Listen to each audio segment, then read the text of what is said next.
जैसा कि आप देख रहे हैं कि मैं मौजूद हूँ एक शॉर्ट मूवी के सेट पे।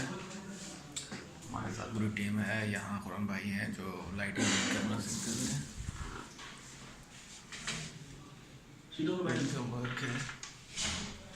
और ये देख रहे हैं कि लाइट प्रॉपर चेहरे पे कैसे आए, तो आप इंजॉय करें। हम आपके साथ लाइन पे हैं, पूरी टीम है। हमारे मेकअप आर्टिस्ट का नाम है भाई नईम भाई। हमारे पास नईम भाई भी हैं, ये मेकअप आर्टिस्ट हैं। ये बहुत अच्छा आर्टिस्ट है, इन्होंने मेरा मेकअप किया है, बहुत अच्छी बात है। और आप मुझे किसी नए रूप में देख के एंजॉय कर रहे होंगे। बेटा ऊपर से कुर्सी ले आए वो नहीं जो हमारे उधर पड़ी ब्लैक वाली।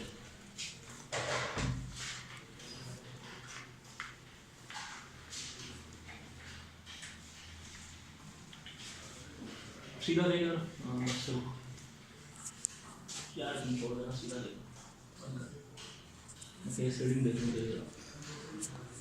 अपने खुरम भाई नाराज़ हो रहे हैं, इसलिए मैं बाद में फिर आऊँगा लाइन पे। ओके।